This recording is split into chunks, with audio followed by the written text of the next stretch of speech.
Mari kita mulai Wahyu 9 ayat 1 sampai 2. Lalu malaikat yang kelima meniup sangkakalanya. Dan aku melihat sebuah bintang yang jatuh dari langit ke atas bumi. Dan kepadanya diberikan anak kunci lubang jurang maut. Maka dibukanyalah pintu lubang jurang maut itu. Lalu naiklah asap dari lubang itu bagaikan asap tanur besar. Dan matahari dan angkasa menjadi gelap oleh asap lubang itu. Di ayat 1 sampai 2 ini diceritakan ada malaikat yang jatuh dari langit ke bumi. Bintang jatuh ini seperti juga yang tertulis di Yesaya 14 ayat 12 ya. Wah, engkau sudah jatuh dari langit, hai bintang timur, putra fajar. Engkau sudah dipecahkan dan jatuh ke bumi, hai yang mengalahkan bangsa-bangsa. Dan kepada bintang yang jatuh ini artinya kepada malaikat yang telah jatuh itu diberikan anak kunci lubang jurang maut. Bisa bayangkan ya, saat iblis diberi kuasa untuk menyiksa manusia, pasti dia sangat bersemangat enggak? Luar biasa bersemangatnya. Iblis itu kan sangat benci kepada manusia. Sebab manusia diberi pengampunan sama Bapa dengan diberikan Tuhan Yesus, tapi iblis itu tidak. Itu yang membuat iblis itu sangat benci sama manusia. Dan saat ini sangkakala ditiup itu yang diberi kuasa adalah malaikat yang jatuh untuk menyiksa manusia. Kira-kira bayangkan semangatnya bagaimana? Kalau sekarang itu iblis mau membunuh kita, tidak bisa. Belum diberi kuasa penuh. Ya, jadi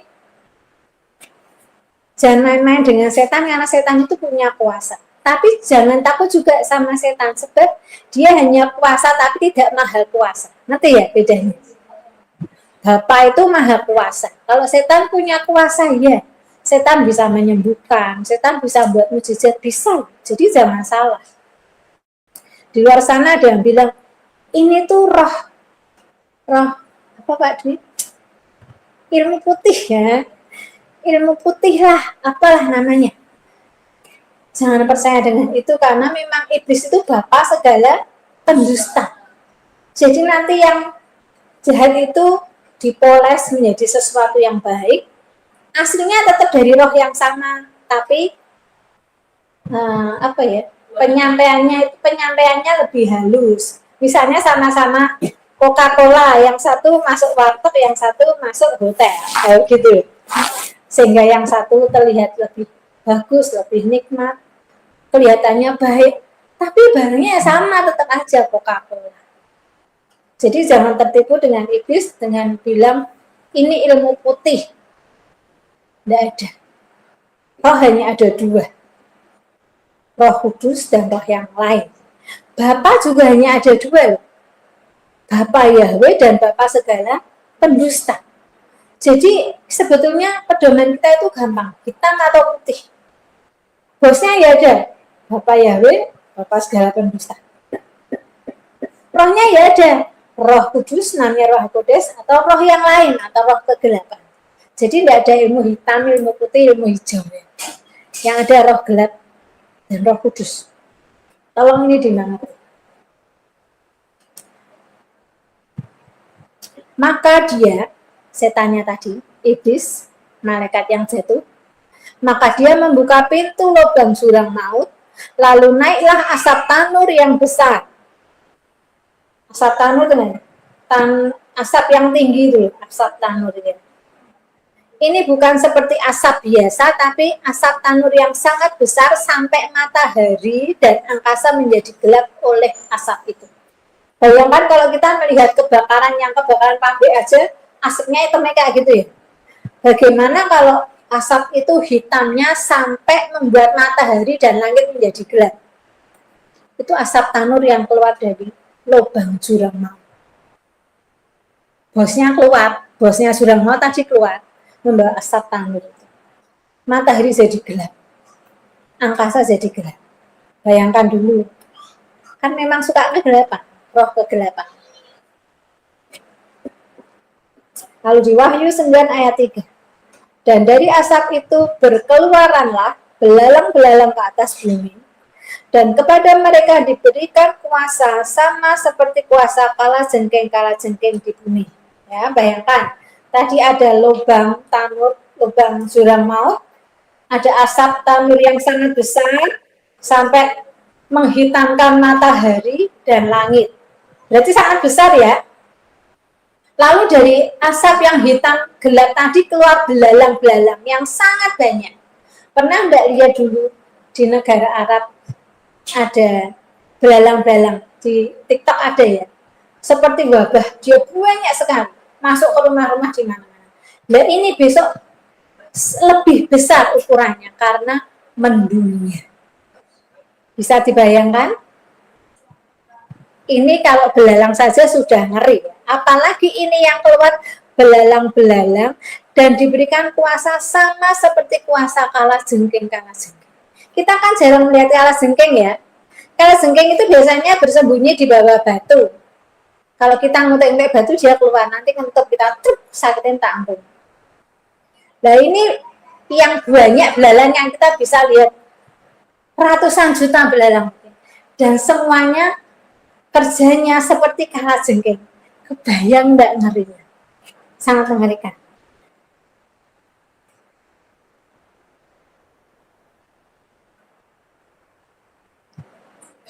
Kita membayangkan kalau kita lihat berjuta-juta belalang di mana-mana, itu kita bisa membayangkan seperti yang terjadi di Mesir. Itulah di Mesir itu loh, kan ada belalang. Tapi ini belalangnya memiliki kuasa seperti kalajengking.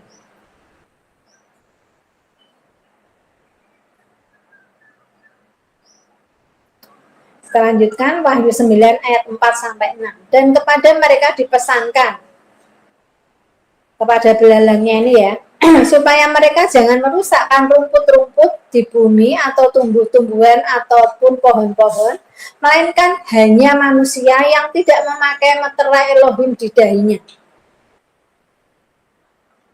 Dan mereka diperkenankan bukan untuk membunuh manusia, melainkan hanya untuk menyiksa manusia.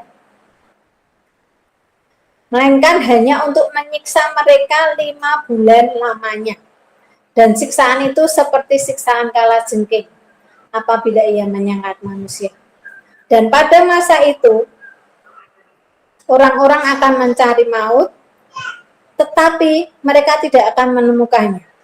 Dan mereka akan ingin mati, tetapi maut lari dari mereka. Ya. Jadi, belalang-belalang tadi diberi pesan, tidak boleh makan tumbuhan, tidak boleh makan rumput, bolehnya gigit manusia. Siapa yang digigit adalah manusia yang tidak ada tulisannya meterai Roh Kudus, meterai Elohim. Kalau kita taat ini, di sini kita itu ada tulisannya secara roh ya, tulisannya itu mungkin tulisan Yahweh atau mungkin burung merpati atau mungkin salib. Itu ada saudara kita di Timor Leste itu, Ibu Kasilda itu bisa melihat seseorang itu nanti sudah ada salibnya atau ada burung merpati di dahi. Dia punya karunia yang seperti itu, keren ya. Nanti kalau di foto bisa lihat. Ya, Bapak itu memberikan karunia-karunia roh kepada orang-orang yang taat. Maka kalian taat semua, nanti dikasih sesuatu ya. Henoke taat, nanti dapat karunia roh. Samuel dapat. Opi nanti dapat.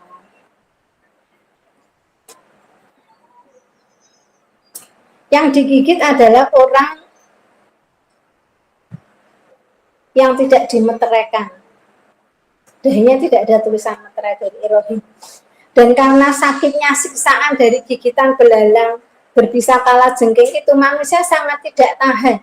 Belum disakit digigit kalajengking sedikit saja sakitnya berhari-hari, cenut-cenut.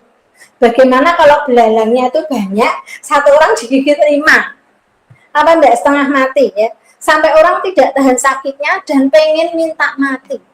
Tapi mau tidak bisa mendatangi mereka, karena Tuhan memesankan siksa mereka 5 bulan lamanya.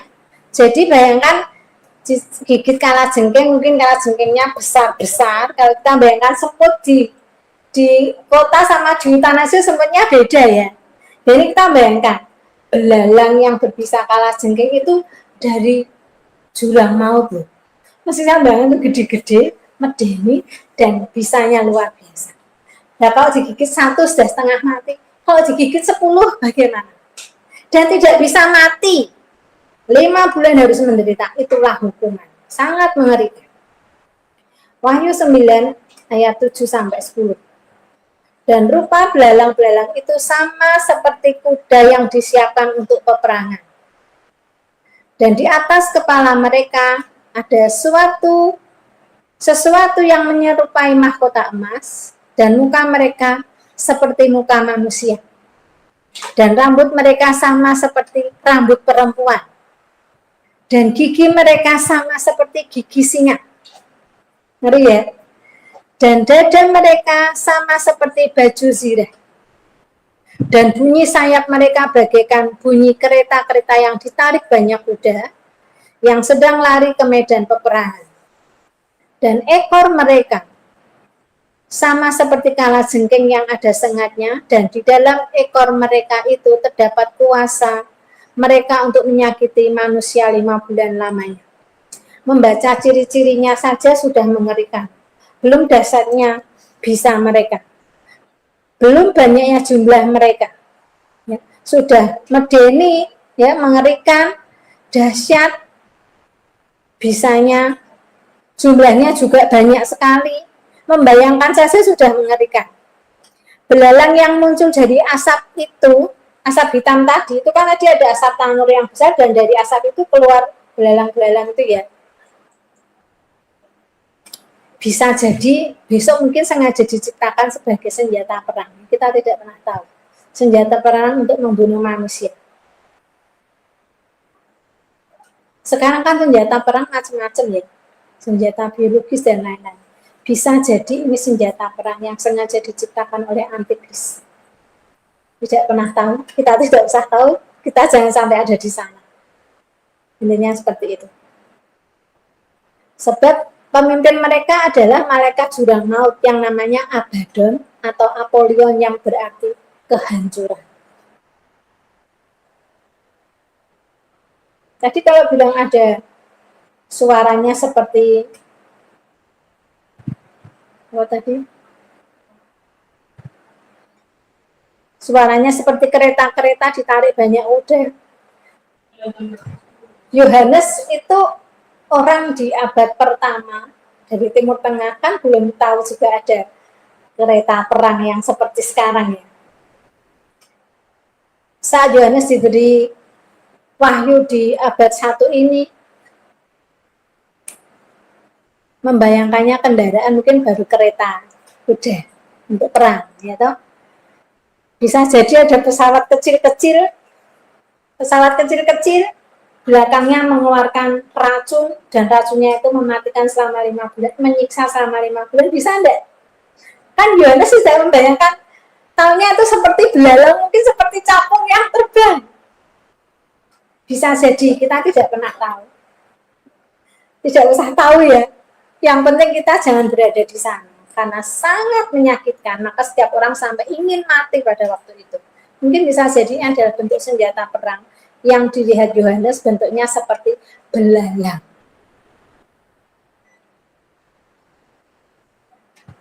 Sebab yang memimpin mereka adalah malaikat jurang maut itu, antikris itu. Tahu enggak, antikris itu orangnya sangat pintar, sangat kaya, sangat berpengaruh, sangat terkenal, sehingga dia bisa membuat apa saja. Bahkan besok antikris itu bisa menurunkan api dari langit, saking pinternya dia, tapi dengan teknologi loh ya, bukan dari kuasa Bapa, tapi dari teknologi. Jadi apapun besok bisa terjadi.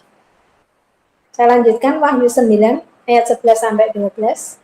Dan raja yang memerintah mereka ialah malaikat jurang maut, namanya dalam bahasa Ibrani ialah Abaddon, dan dalam bahasa Yunani ialah Apollyon.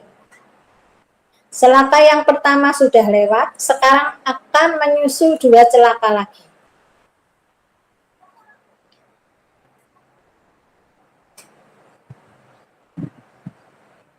Celaka yang pertama yang sangat mengerikan sudah lewat, mari kita lihat 2 celaka lagi yang akan menyusul ya. Di Wahyu 9 ayat 13. Lalu malaikat yang keenam meniup sangkakalanya. Dan aku mendengar suatu suara keluar dari keempat tanduk mezbah emas yang di hadapan Elohim. Dan berkata kepada malaikat yang keenam yang memegang sangkakala itu, lepaskanlah keempat malaikat yang terikat dekat sungai Efrat itu. Maka dilepaskanlah keempat malaikat yang telah disiapkan bagi jam dan hari, bulan dan tahun untuk membunuh sepertiga dari umat manusia.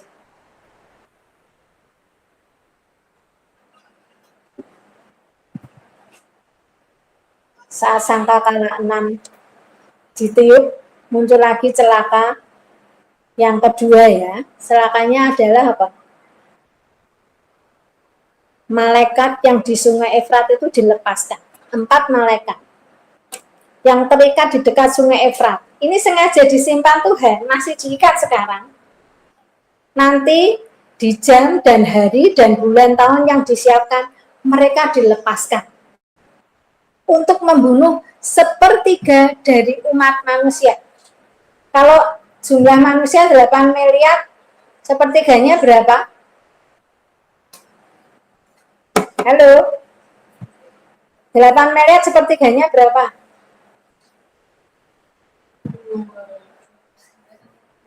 Iya, Pak Dwi, berapa Pak Dwi?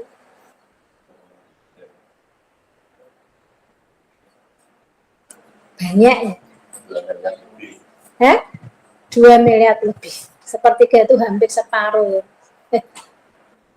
Hampir kurang sedikit separuh. 3 miliar. Kalau bayangkan kalau 5 bulan itu banyak yang sakit, banyak yang kelaparan, banyak perang. Nanti kan seperti perang, kan? Dan setelah keempat malaikat itu dilepaskan, itu orang Jawa bilang kayak disengkak gitu. Kayak semuanya, iya seperti shock ya, seperti didorong semuanya. Sehingga semua kesengsaraan terjadi, baik sakit, penyakit, baik perang, baik kelaparan, semuanya ada di sana. Sehingga menyebabkan sepertiga dari penduduk bumi mati. Di Wahyu 9 ayat 16, dan jumlah tentara itu ialah 20.000 laksa pasukan berkuda. Aku mendengar jumlah mereka. 20.000 laksa itu 200 juta.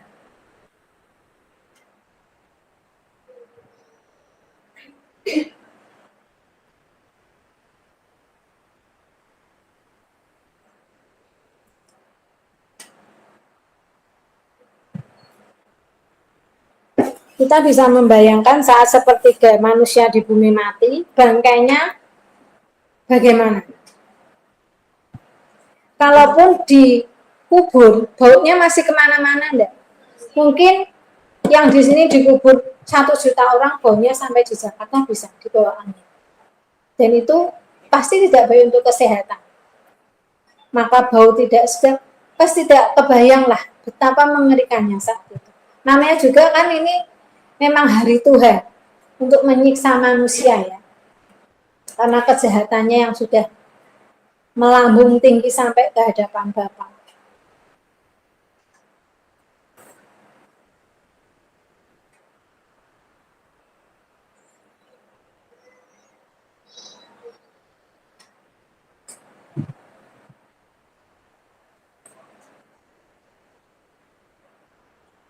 Saat sangkakala ke-6 ditiup, maka terdengarlah suara dari keempat tanduk di mezbah yang di surga, dan suara itu memerintahkan malaikat yang ke-6 untuk melepaskan keempat malaikat yang terikat dekat sungai Efrat.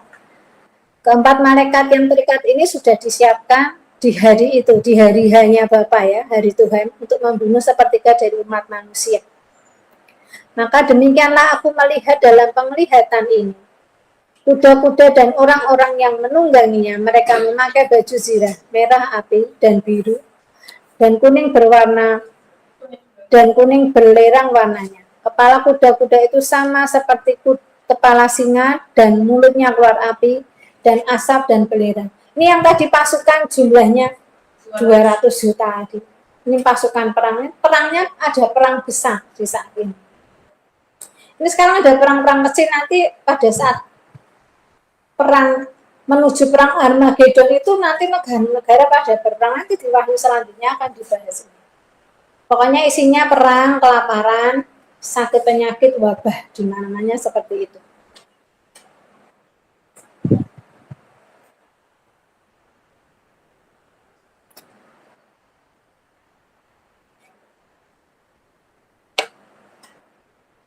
Pasukan yang dilihat Yohanes ini pun bisa jadi adalah pasukan tempur modern dengan kendaraan yang Yohanes sama sekali asing ya, sehingga tidak bisa menyebut namanya. Sekarang saja melihat robot seperti orang ya, itu baru robot lah. Besok untuk saat ini, untuk saat di hari-hari ini, antikris itu sudah menyiapkan banyak hal yang tidak masuk di dalam pikiran kita. Kita tidak bisa membayangkan itu. Banyak hal akan diciptakan.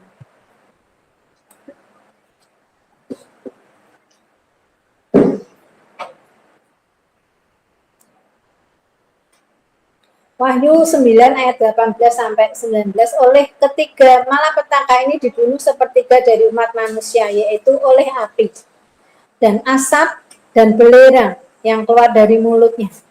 Sebab kuasa kuda-kuda itu terdapat di dalam mulutnya dan di dalam ekornya.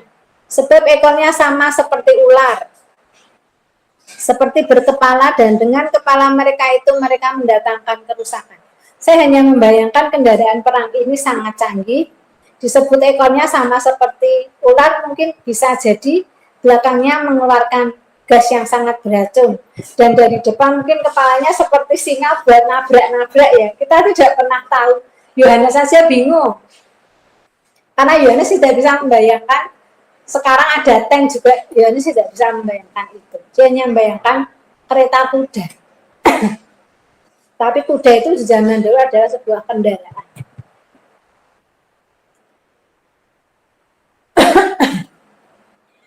Saya lanjutkan Wahyu 9 ayat 20 sampai 21. Tetapi manusia lain yang tidak mati oleh malapetaka itu tidak juga bertobat dari perbuatan tangan mereka. Mereka tidak berhenti menyembah roh-roh jahat dan berhala-berhala dari emas dan perak, dari tembaga, batu, dan kayu yang tidak dapat melihat atau mendengar atau berjalan. Dan mereka tidak bertobat dari pembunuhan, sihir, percabulan, dan pencurian. Ya, dan yang lebih parahnya lagi, dalam keadaan yang sudah sangat mengerikan seperti itu, manusia di bumi tidak bertobat. Ya, karena memang sudah habis waktu pertobatan. Masa kasih karunia juga sudah habis. Maka kalau sekarang ini kita masih ada waktu, diberi masa kasih karunia, bertobatlah. Besok saat sudah ada pengangkatan, itu semua orang menjadi jahat. Tidak bisa menerima ajaran yang benar, tidak bisa. Bahkan dengan disiksa seperti ini pun tetap tidak bertobat. Coba, padahal sudah kepengen mati, tapi tetap tidak mau bertobat. Itulah manusia pada waktu itu. Kita lanjutkan Wahyu 10. Nanti kalau waktunya panjang, saya tambahi Wahyu 11, mau deh? Supaya bisa sampai jam 6 ya. Wahyu 10 ayat 1 sampai 2. Dan aku melihat seorang malaikat lain yang kuat turun dari surga berselubungkan awan. Dan pelangi ada di atas kepalanya dan mukanya sama seperti matahari. Dan kakinya bagaikan tiang api. Dalam tangannya ia memegang sebuah gulungan kitab kecil yang terbuka. Ia menginjakkan kaki kanannya di atas laut dan kaki kirinya di atas bumi. Yohanes melihat malaikat yang kuat turun dari surga berselubungkan awan dan pelangi ada di atas kepalanya. Dan mukanya sama seperti matahari dan kakinya bagaikan tiang api. Ini ciri-cirinya hampir sama dengan Tuhan Yesus di Wahyu 1 ya, masih ingat enggak?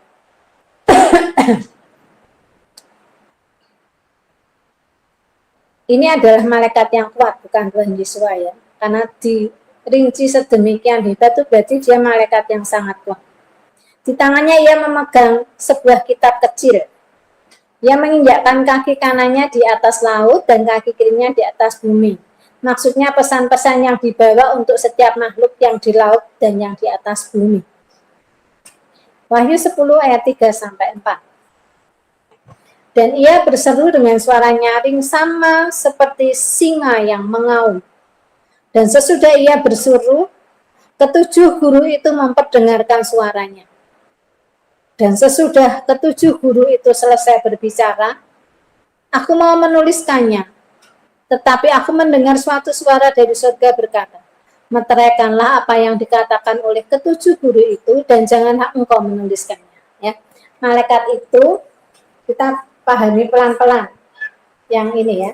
Malaikat berseru memberi aba-aba kepada ketujuh guru untuk bersuara. Malaikat yang besar tadi. Ayo ngomong.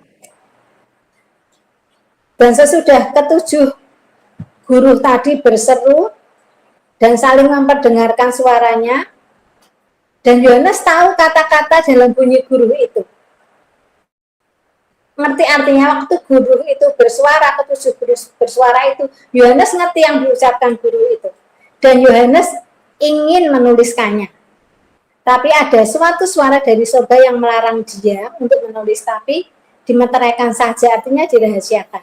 Sampai suatu saat diungkapkan rahasia itu. Ini terjadi di abad pertama ya, dan pesan ini ternyata buat generasi di akhir zaman. Buat kita ya, dimeteraikan selama 2000 tahun. Sekarang banyak kan yang mulai membicarakan kitab Wahyu, pengangkatan. Dulu-dulu kan enggak. Ini adalah rahasia yang dimeteraikan. Wahyu 10 ayat 5 sampai 6. Dan malaikat yang kulihat berdiri di atas laut dan di atas bumi, mengangkat tangan kanannya ke langit, dan ia bersumpah demi Dia yang hidup sampai selama-lamanya, yang telah menciptakan langit dan segala isinya, dan bumi dan segala isinya, dan laut dan segala isinya. Katanya, tidak akan ada penundaan lagi. Dan malaikat yang kuat tadi mengangkat tangannya ke langit dan bersumpah demi Elohim, pencipta langit dan bumi, dan mengatakan tidak ada penundaan lagi. Seringkali orang kalau ngomong hari Tuhan, kesusahan besar, terus diomongkan terus tapi nggak terjadi. Sering nggak kita dengar seperti itu. Mereka mengejek seperti itu.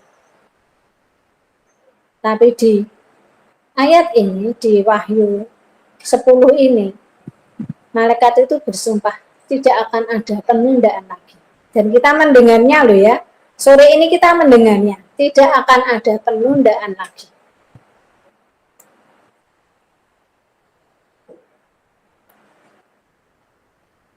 Wahyu 10 ayat 7, tetapi pada waktu bunyi sangkakala dari malaikat yang ketujuh, yaitu apabila ia meniup sangkakalanya, maka akan genaplah keputusan rahasia Elohim seperti yang telah diberitakan kepada hamba-hambanya, yaitu para nabi. Ya.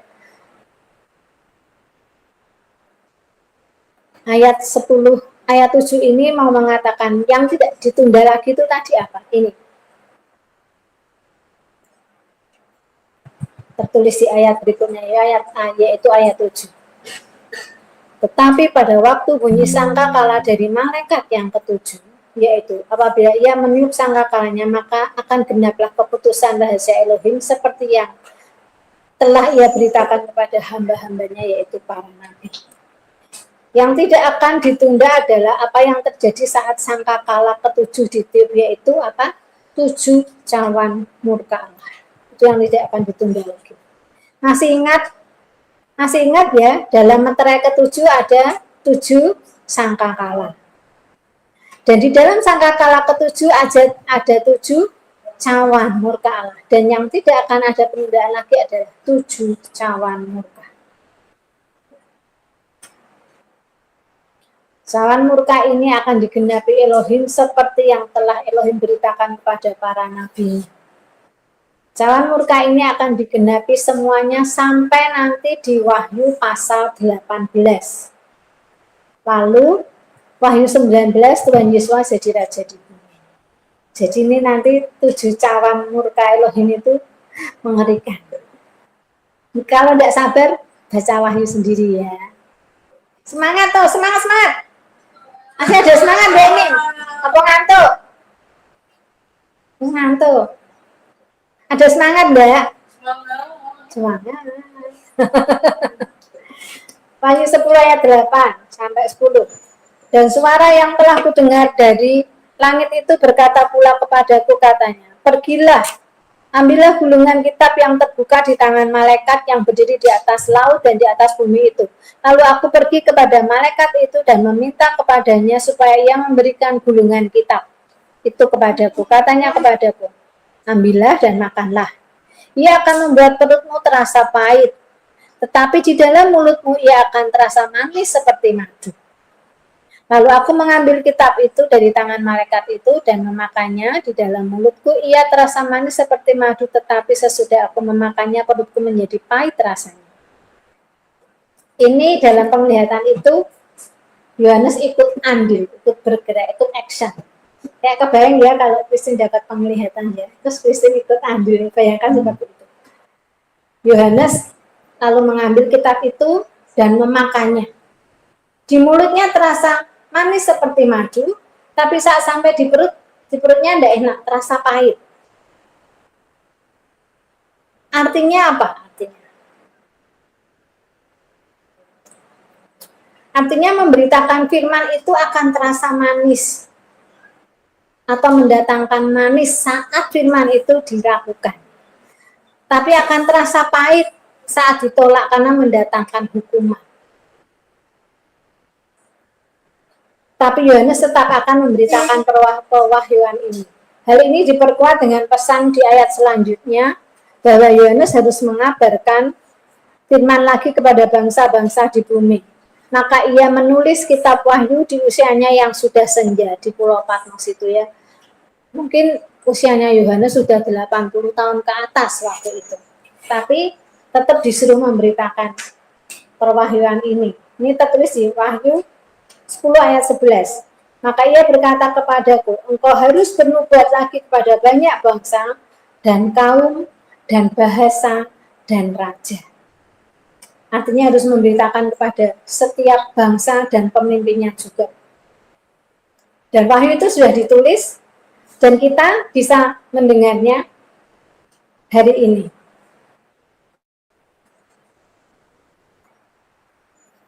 Jadi celaka yang kedua adalah saat peniupan sangkakala yang ke-6 ya. Di Wahyu 10 ini tidak ada malapetaka. Karena celaka yang ketiga nanti saat peniupan sangkakala yang ke-7 dan berisi 7 cawan murka, yaitu malapetaka yang lebih mengerikan. Ya. Wahyu 11 ini tentang 2 saksi Elohim.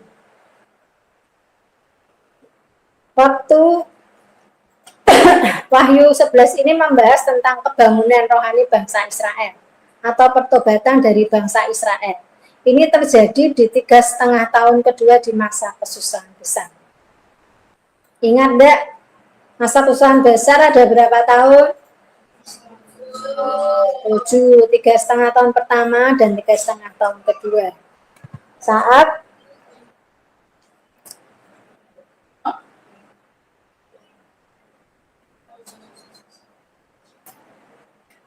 Saat ini terjadi, saat 2 saksi Elohim dikirim ini terjadi di 3,5 tahun yang kedua di masa kesusahan besar.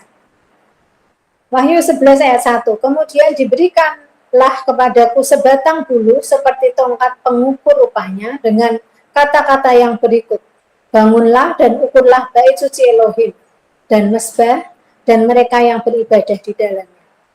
Kepada Yohanes diberikan sebatang bulu dipakai untuk alat pengukur zaman dahulu, untuk mengukur bait suci Elohim, mezbah dan mereka yang beribadah di dalamnya.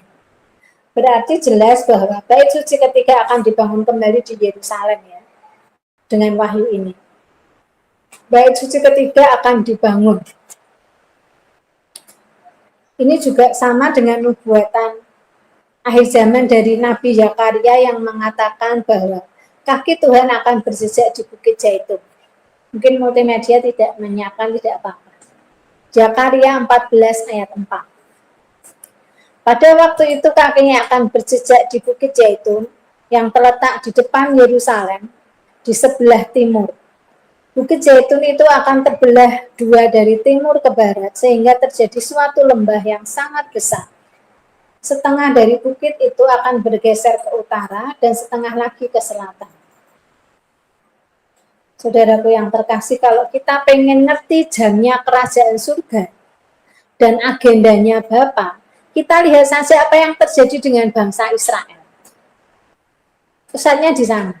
Itu jamnya Elohim. Jam bekernya Bapa itu ya Israel. Anak sulungnya Bapa. Karena ya memang bangsa pilihan. Israel itu anak sulungnya Bapa Yahweh. Kita anak bungsunya ya, yang dicangkokkan kepada mereka.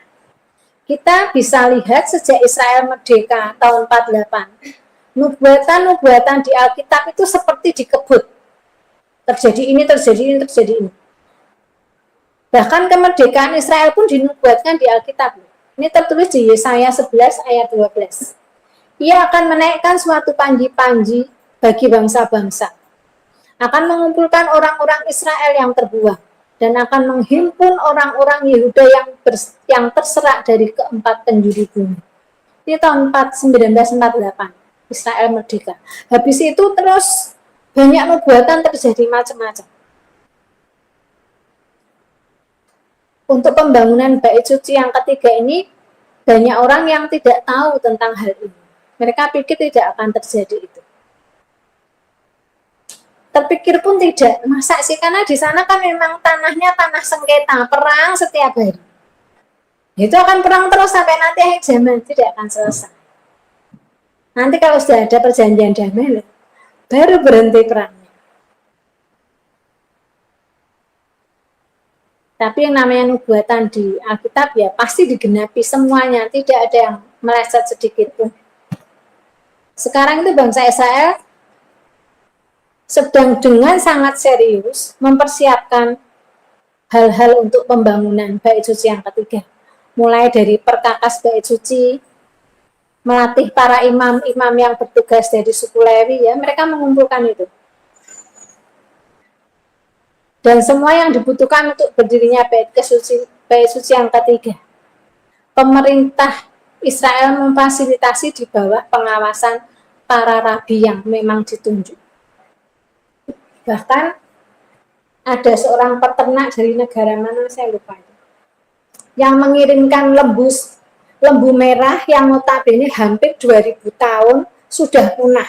Ini tiba-tiba muncul.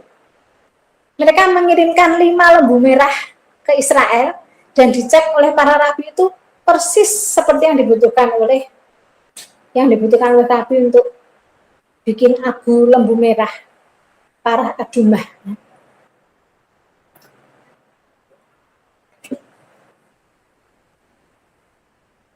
Karena tanpa adanya abu lembu merah ini, bait suci tidak bisa dibangun karena air dari abu lembu merah ini untuk pentahiran yang najis. Nanti airnya itu buat nyirami yang kena mayat, yang najis karena apa, itu ditahirkan dengan air lembu merah.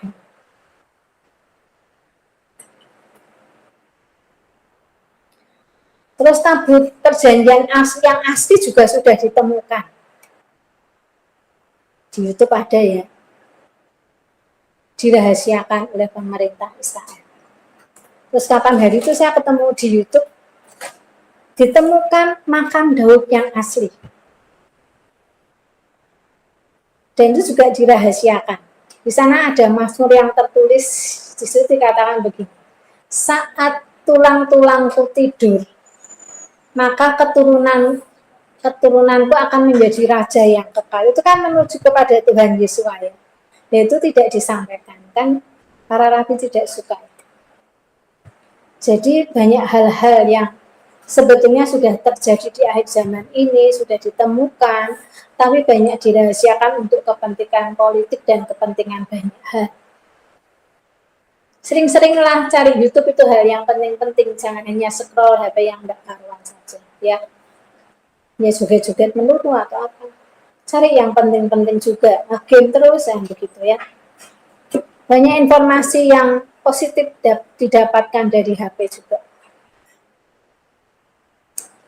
Semua merujuk kepada pembangunan bait suci di akhir zaman ini. Kalau kita melihat ini semua, masihkah kita bersantai-santai menyiapkan diri menyambut kedatangan Tuhan Yesus kedua kali? Saya mau tanya, dengan semuanya ini, dengan keseriusan pemerintah Israel membangun bait suci ketiga,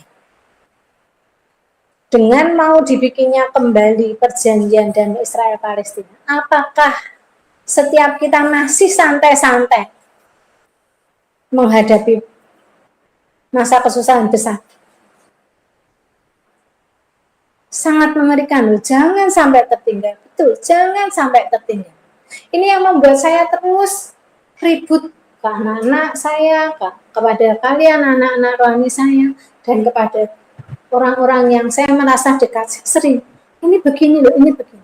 Karena saya tidak pengen selamat sendiri. Saya pengen selamat bersama. Amin. Jangan tertinggal, amin. Di ayat 2 dituliskan, Wahyu 11 ayat 2. Tetapi kecualikan pelataran bait suci yang di sebelah luar. Janganlah engkau mengukurnya karena ia telah diberikan kepada bangsa-bangsa lain dan mereka akan menginjak-injak kota suci 42 bulan lamanya. 42 bulan lamanya itu kalau dihitung 3,5 tahun.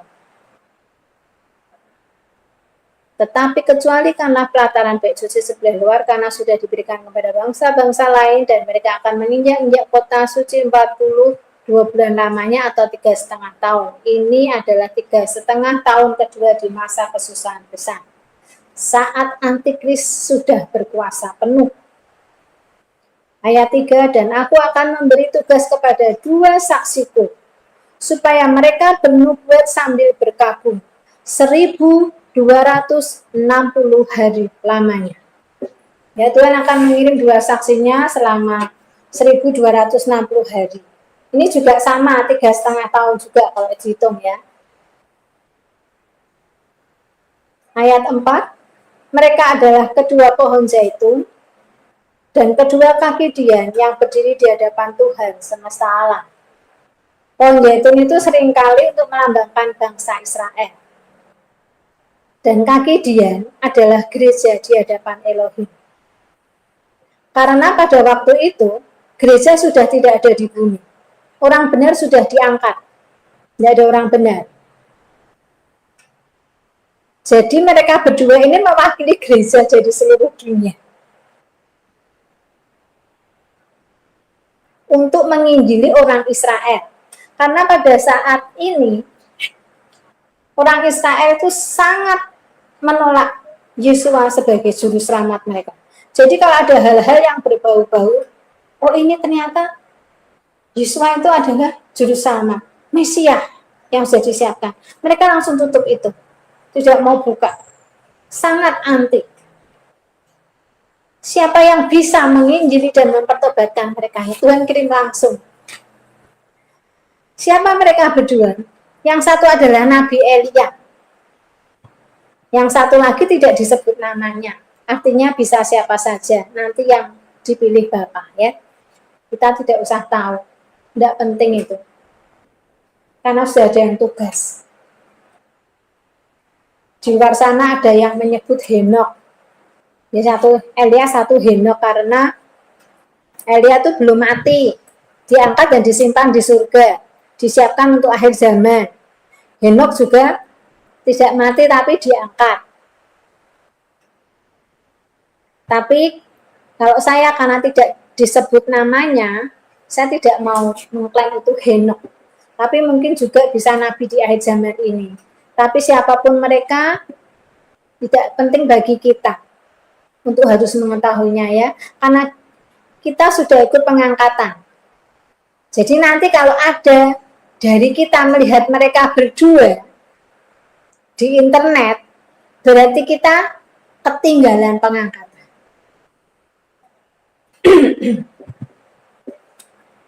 Di Maleakhi 4 ayat 5 tertulis, sesungguhnya aku akan mengutus Nabi Elia kepadamu menjelang datangnya hari Tuhan yang besar dan dahsyat itu. Hari Tuhan itu masa kesusahan besar. Jadi yang satu pasti adalah Elia. Kalau alasannya yang kedua adalah Henok, karena dia belum mati, ini ayatnya adalah di Kejadian 5:24. Dan Henok hidup bergaul dengan Elohim, lalu ia tidak ada lagi sebab ia telah diangkat oleh Elohim. Tapi tidak apa-apa mau yang berangkat Elia sama siapapun. Yang penting kita jangan melihat mereka ya. Kita sudah ikut perjamuan kawin anak domba. Amin. Wahyu 11 ayat 5-6. Dan jikalau ada orang yang hendak menyakiti mereka berdua nabi tadi, keluarlah api dari mulut mereka menghanguskan semua musuh mereka. Dan jikalau ada orang yang hendak menyakiti mereka, maka orang itu harus mati secara itu. Mereka mempunyai kuasa menutup langit supaya jangan turun hujan selama mereka bernubuat. Dan mereka mempunyai kuasa atas segala air untuk mengubahnya menjadi darah. Dan untuk memukul bumi dengan segala jenis malapetaka setiap kali mereka menghendakinya. Karena tugas mereka ini sangat berat ya, dengan menghadapi orang-orang yang sangat jahat di akhir zaman, dengan menghadapi antikris, maka mereka dibekali dengan kuasa nabi zaman perjanjian lama ya. Kan Elia tuh nabi perjanjian lama, bisa menurunkan api dari langit, bisa mendatangkan hujan, bisa menutup langit, itu Elia. Dan itu berlaku kembali. Dan Tuhan memberikan perlindungan kepada mereka, yaitu siapapun yang ingin membunuh mereka, maka musuh itu akan mati dengan cara yang direncanakannya kepada kedua nabi itu. Misalnya, ada orang mau membunuh nabi itu dengan ular berbisa, maka musuhnya itu akan mati digigit ular berbisa. Kalau ada orang yang mau membakar nabi itu, maka orang itu akan mati dibakar api. Ya. Musuhnya akan mati dengan cara yang sama seperti yang direncanakan untuk membunuh kedua nabi itu. Itu perlindungan Tuhan untuk kedua saksinya.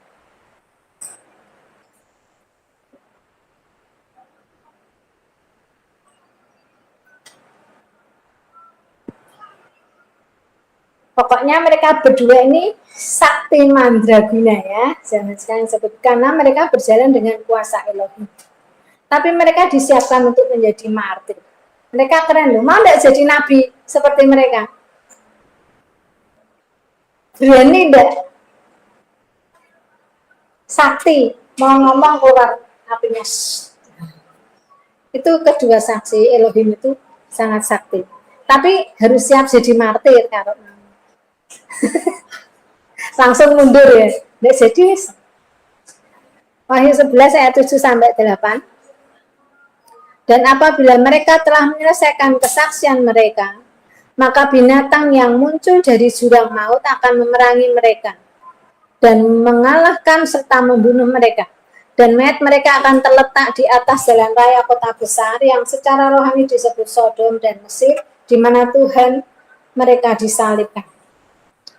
Jadi setelah waktu kesaksian mereka selesai, yaitu 3,5 tahun, 3,5 tahun mau selesai itu ya, antikris, binatang yang keluar dari jurang maut itu antikris, berhasil membunuh mereka dan mayatnya akan diletakkan di jalan raya kota besar yang secara rohani disebut Sodom dan Mesir.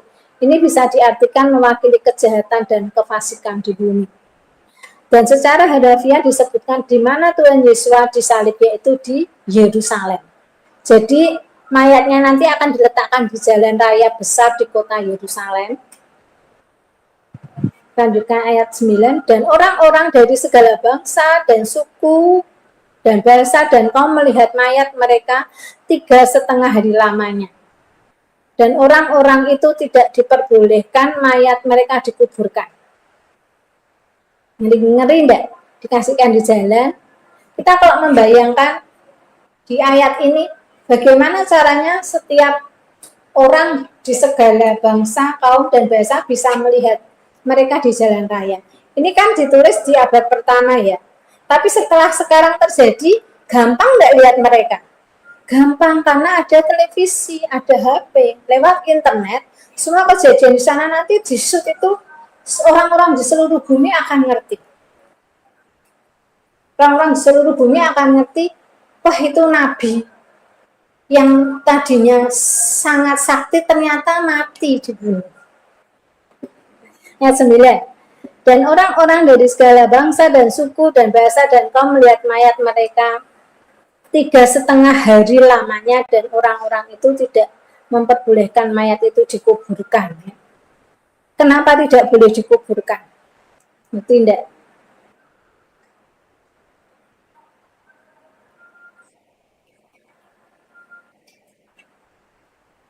Mayat kalau tidak dikuburkan itu adalah sebuah penghinaan yang sangat besar kepada kedua nabi ini. Dan tidak dikubur selama 3,5 hari dan dipertontonkan kepada penduduk di seluruh dunia. Itu kesehatan antikris yang luar biasa. Saking bencinya. Ayat 10, dan mereka yang diam di atas bumi bergembira dan bersuka cita atas mereka itu, dan berpesta dan saling mengirim hadiah.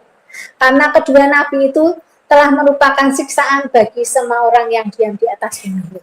Orang-orang malah senang loh melihat mati. Kenapa? Saat nabi itu bernubuat selama bertugas itu, nabi itu bisa menutup langit sehingga tidak ada hujan.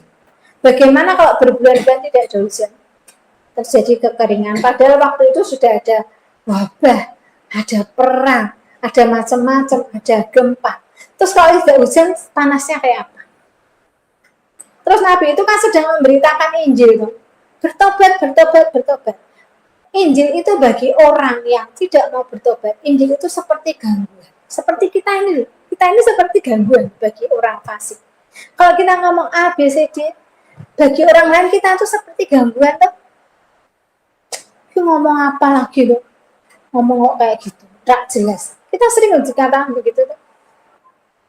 Besok itu juga seperti itu. Nabi itu menjadi gangguan bagi penduduk di bumi, karena dia akan mungkin ngomong juga di internet juga nabinya. Kalau kamu tidak begini, nanti Tuhan akan membakarmu. Terjadi seperti itu. Ada yang protes, dia langsung kan mempunyai kuasa nabinya. Sehingga saat kedua nabi itu mati, mereka yang diam di atas bumi bergembira ria dan bersuka cita atas mereka. Bahkan mereka sampai berpesta dan saling mengirim hadiah. Karena kedua nabi itu telah merupakan siksaan bagi semua orang yang diam di bumi. Nabi itu datang memberikan teguran-teguran dan hukuman, sehingga semua orang itu merasa tersiksa dengan adanya kedua nabi. Setelah kedua nabi ini mati, di-share di internet, mereka sukacita, saking senangnya sampai mengirim hadiah satu sama lain. Dasar orang fasik ya, tidak bertobat malah seperti itu. Tapi inilah yang akan terjadi besok. Ayat 11. 3,5 hari kemudian masuklah roh kehidupan dari Elohim ke dalam mereka, sehingga mereka bangkit, dan semua orang yang melihat mereka menjadi sangat takut. Setelah pesta-pesta, tiba-tiba nabi itu dibangkitkan. Wah, geger lagi lah bumi waktu itu. Mereka semuanya takut. Ini seperti kita membayangkan 3,5 hari lalu bangkit. Seperti Tuhan Yesus atau dikubur 3 hari lalu bangkit naik ke awan. Dan orang-orang itu mendengar suatu suara yang nyaring dari surga, berkata kepada mereka, naiklah kemari. Lalu naiklah mereka ke langit, diselubungi oleh awan, disaksikan oleh musuh-musuh mereka. Bagaimana perasaan orang-orang itu? Setelah mereka membunuh, menghina, bersorak-sorai atas kematian mereka, tiba-tiba mereka dihidupkan oleh Elohim. Sedek, hidup, dan mendengar suara dari surga. Mungkin itu semua orang justru mendengar, naiklah kemari. Maka mereka naik diselubungi awan. Persis saat Tuhan Yesus naik ya, naik ke awan. Persis itu kejadiannya. Dan itu disaksikan oleh musuh-musuh mereka yang di bawah. Pasti takut. Dan pada saat itu terjadilah gempa bumi yang sangat dahsyat. Dan 1/10 bagian dari kota itu rubuh. Dan 7.000 orang mati oleh gempa bumi itu. dan orang-orang lain sangat ketakutan. Lalu memuliakan Elohim yang di surga. Ini juga persis waktu Tuhan Yesus bangkit, ada gempa bumi juga ya, sampai Mbak Susi layarnya terbelah. Ini juga sama. Ada gempa yang dahsyat, lalu 1/10 bagian dari kota rubuh, dan 7.000 orang mati. Ini musuhnya langsung pada mati semua. Tapi ada orang-orang lain sangat ketakutan, lalu memuliakan Elohim yang di surga. Artinya ada yang bertobat. Bapak itu loh, tinggal sedikit saja tetap tidak menyerah. Ini adalah berkat untuk keturunan Abraham secara jasmani. Kalau kita diomong keturunan Abraham secara rohani, tapi bangsa Israel adalah keturunan Abraham secara jasmani. Dan ini adalah janji Bapa Yahweh kepada Abraham. Dipenuhi, digenapi. Meskipun bandelnya seperti itu, bahkan sampai dengan berbagai cara, Bapa Yahweh tidak menyerah, tetap mengirimkan 2 saksinya, sehingga ada orang-orang lain yang sangat ketakutan, lalu memuliakan Elohim yang di surga. Artinya ada pertobatan. Puji Tuhan ya. Jangan sampai bebal seperti itu. Kalau kita mendengar yang benar, cepatlah bertobat. Cepatlah berbalik kepada Bapa kembali. Jangan nunggu sakit parah. Jangan nunggu bangkrut. Jangan tunggu masalah besar. Jangan tunggu setengah mati baru mau berbalik kepada Tuhan. Ingat, ini pesan saya. Ingat. Ditegur Bapak sedikit, berbaliklah, bertobatlah. Takutlah akan Bapa Yahweh. Sebab Dia adalah Tuhan yang bisa membunuh tidak hanya tubuh tetapi juga jiwa. Ayat 14, celaka yang kedua sudah lewat. Lihatlah celaka yang ketiga segera menyusul.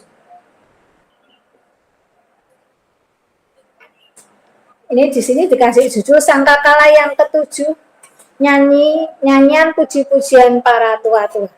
Ya, sangkakala yang ketujuh ini nanti ditiup di bumi oleh malaikat, tapi nyanyian puji-pujian para tua-tua ini terjadi di surga. Malaikatnya niupnya di surga juga nih. Lalu malaikat yang ketujuh meniup sangkakalanya dan terdengarlah suara-suara nyaring di dalam surga. Katanya, pemerintahan atas dunia dipegang oleh Tuhan kita, dan Dia yang diurapinya, dan Ia akan memerintah sebagai raja sampai selama-lamanya. Dan ke-24 tua-tua yang duduk di hadapan Elohim di atas tahta, mereka tersungkur dan menyembah Elohim sambil berkata, kami mengucap syukur kepadamu ya Tuhan, Elohim yang maha kuasa, yang ada dan yang sudah ada, karena Engkau telah memangku kuasamu yang besar dan telah mulai memerintah sebagai raja. Dan semua bangsa telah marah, tetapi amarahmu telah datang. Dan saat bagi orang-orang mati untuk dihakimi, dan untuk memberi upah kepada hamba-hambamu, nabi-nabi dan orang-orang kudus, dan kepada mereka yang takut akan namamu, kepada orang-orang kecil dan orang-orang besar, dan untuk membinasakan barang siapa yang membinasakan bumi. Maka terbukalah bait suci Elohim yang di surga, dan kelihatanlah tabut perjanjiannya di dalam bait suci itu, dan terjadilah kilat dan deru, guru, dan gempa bumi, dan hujan es lebat. Jadi saat sangkakala yang ketujuh ditiup ini, berarti terjadi apa? 7 cawan murka. Di surga terjadi puji-pujian karena ini saatnya pembalasan. Saatnya Tuhan menjadi raja, menguasai bumi. Kalau sekarang kita bisa berkata, gimana toh yang jahat kok menang? Sering begitu ya. Yang benar kok malah ditindas. Nah, belum itu, nanti pada saatnya habis semuanya. Saat raja sudah menguasai bumi menjadi raja penuh, semuanya habis. yang baik mendapat ganjaran, yang jahat akan dihukum. Di surga sudah dituliskan, ya. Ada puji-pujian dari ke-24 tua-tua itu para penyembah. Saat bait suci dan kilat itu, bait suci di surga dibuka, langsung ada guru, gempa bumi, dan hujan es lebat. Itu kalau diurutkan itu nanti ada guru, gempa, hujan es, guru, kilat. Nah, itu nanti semakin ke sana semakin berat, bertahap. Itu seperti kalau teropong itu dari kecil terus ke besar, gitu ya. Gitu ya. Semoga dengan membaca wahyu, belajar wahyu, kita semakin siap untuk menyiapkan diri menyambut pengangkatan. Amin.